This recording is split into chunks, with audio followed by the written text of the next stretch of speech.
Welcome to the Interfacing with the Outside World tutorial.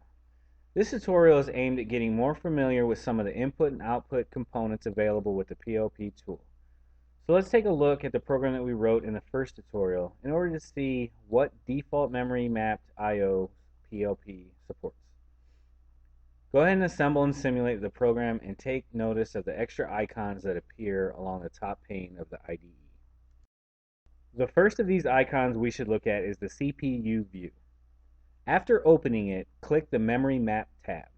Here you can see the list of all available memory mapped I/O devices. This tab will serve as a resource for determining values of the memory mapped devices.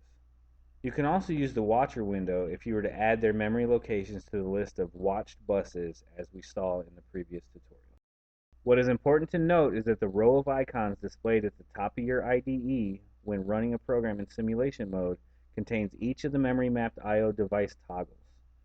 From left to right, these buttons are for LEDs, switches, the 7-segment display, the UART, VGA, GPIOs, the PLP ID, and interrupt buttons. In this tutorial, we will focus on the first three. Clicking any of these buttons will open a display that will indicate the state or allow you to manipulate the value of the corresponding component.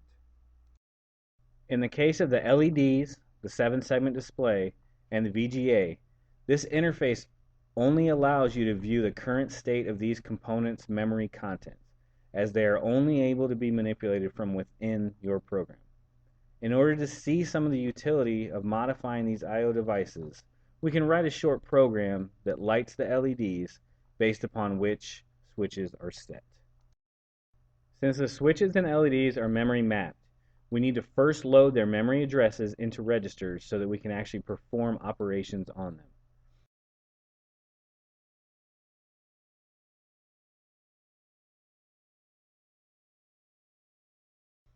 Now, anytime that we want to retrieve the current values of the switches, we simply use a load word instruction to load its memory location's contents into some register, which in this case we'll use T0.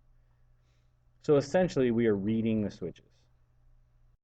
Now that we have the value for the switches, in order to light up the corresponding LEDs, we will simply need to use the store word instruction to write that value into the memory location of the LEDs. So now looking at the program from top to bottom, we can see that it will load the addresses of our two relevant memory mapped I/O devices, then retrieve the switch values and write those to illuminate the corresponding LEDs. In order to make this program a little more useful, we could place the reading and writing into a loop so that any changes we make to the switches will update the LEDs in real time while our program is running.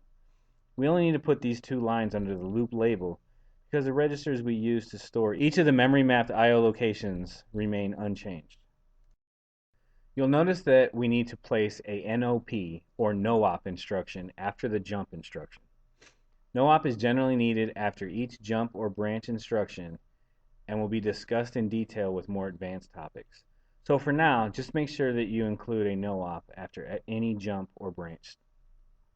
Now let's assemble, simulate, and run our program. Since the values are constantly being read and assigned in the loop, we can change the value for the switches and see the updated LEDs how we please.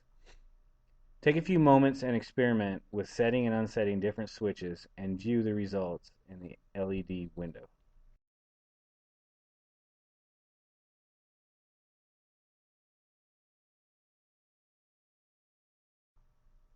Now let's look at another output device, the 7-segment display. It works similar to the LEDs, except we have to control which of the 7 segments is being lit at any given time. There are 4 sets of 7 segments plus a dot for a total of 32 individual segments. The whole output is controlled by the value assigned to its memory mapped address. This works well because there are 4 bytes in the 32-bit words that PLP uses, and we need exactly 1 byte to handle each of the 4 7 segments, with each bit in the byte corresponding to a single segment. This can be a little difficult to envision at first, but we'll develop a nice example to show its functionality. First, let's take a look at an example of how to calculate the value needed for a byte so that when written to the 7-segment address, it displays the character that we want. Note that PLP operates as a big endian system. meaning that the least significant byte starts at the lowest address for the word. Let's figure out the byte value that we need to display a 5 for the rightmost digit, which corresponds with the least significant byte of the word. As indicated in the 7-segment section of the manual, there is a built-in bit inverter. What this means to us is that a 0 value will actually light a segment and a 1 value will leave it dark, which is the opposite of the LEDs. By default, the register will have the value of 0, and we want to leave the segments we want illuminated at 0 and the segments that we want dark to 1. By filling in which segments we want to keep lit, we can identify which bits of the byte will remain a 0 value. The last step is to convert this 8-bit number into a hexadecimal, which in this case ends up being 92. It might be fruitful to take some time to go through each number 0 through 9 and get some practice using this algorithm. Now we'll write an example 7-segment program. In it we will have the 7-segment display either display the letters PLP or a set of numbers scrolling across the screen, depending on the value of the switches. To accomplish this, we will need to utilize what are essentially function calls. Some pseudocode might look something like this in an OO language such as C++ or Java. So as you can see, we have a void read loop, which will act as our main loop for this program. And inside of that, we have another loop that will continuously pull for switch values. And then it will call one of two functions, the PLP display or the scroll numbers display, depending on what value is in those switches. After that main loop, you will see that we have a scroll numbers function and a display PLP function, and those are the two that will be called based off of what the switches contain. First, we need to load the memory locations of the switches and the 7-segment display into registers to be used throughout the program. Then let's construct a loop that will continuously read the values of the switches. This block will be the main loop that directs the control to the other functions within the program. At the beginning of each loop iteration, we need to load the value of the switches using load word. The values we use to indicate whether we want to display the PLP or scrolling numbers on the screen will be 1 and 2 respectively. So essentially, we have 3 cases to deal with. No switch is set, or the switch is set in one of 2 ways that will have a display on the screen. So we need to check the switches after any of these occurrences. The BEQ, or branch of equal instruction, has 3 parameters. The first 2 are registers, and the third is a label. If the register's values are equal, execution will branch to the label specified. Similar to a jump operation, we will also need to include a no-op after the branch. We can use this instruction to determine where the program should go based on the switch values. Let's compare the switch value in T0 to 1 after loading it into T1. If the result is true, we will want the program to branch to our display PLP function. Likewise, if we load a 2 into T1 and compare it to T0 and the result is true, our program should branch to our scroll numbers function. Finally, in order for this constant polling effect to occur, the loop needs to iterate again. This function is now complete.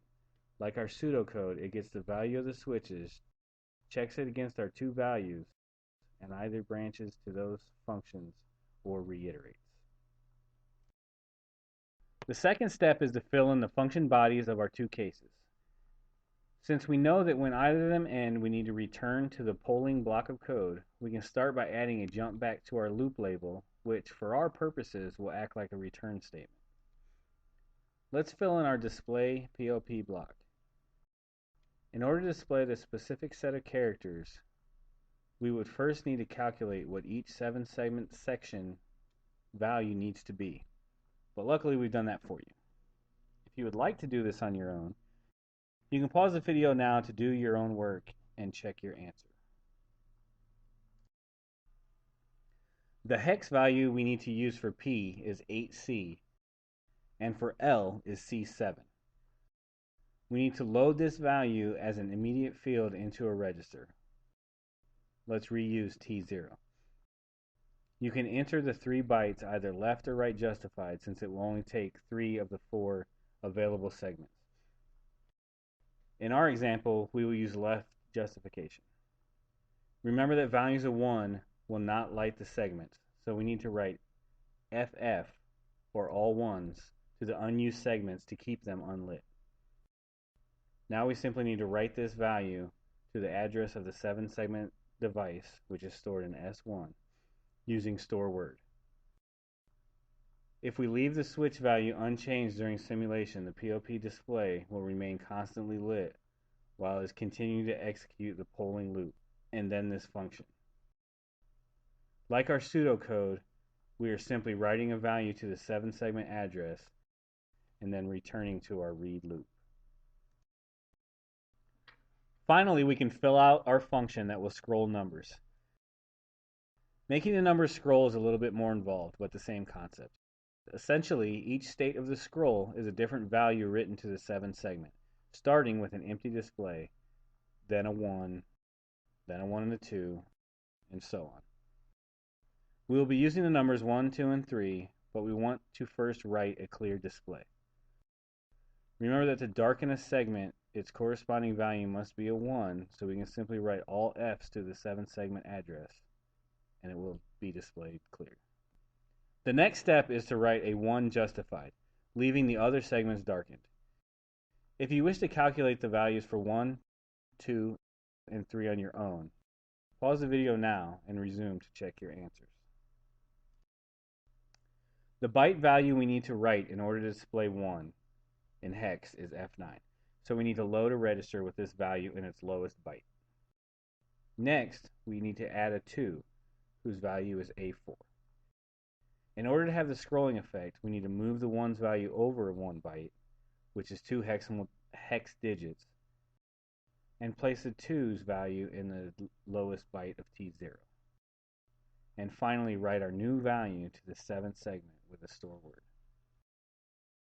As you probably guessed, we need to do the same to add 3 to the display, which in hex is B0. Now that we have our 3 values, we need to continue the scrolling pattern by moving the values to each successive byte until all F's remain in the register. After the scrolling algorithm is complete, the jump operation we added earlier will be executed, and if the switch value hasn't changed, this function will be called again and again. Okay, so now let's assemble and simulate our program. Well, it looks here that I missed a no-op after a jump, so let's go ahead and put that in. Those can be pretty difficult to track down when trying to debug a broken program, so you may want to get in the habit of giving your programs a quick check through before assembly, because the assembler would not catch that error, and you would have to catch that somewhere in debugging, and like I said, that can be difficult with no-ops. As you can see, once you change the value to switch, it takes some time for the corresponding segment to react. The default cycles per step setting is 1. So to speed it up, click the simulation menu and navigate to the cycles per step option and choose a higher value. The time it takes for the segments to react should be visibly faster. After completing this tutorial, you should now be familiar with the use of switches, LEDs, and 7-segment displays. We also looked at applying a loop construct to poll the switches and function calls based on its value.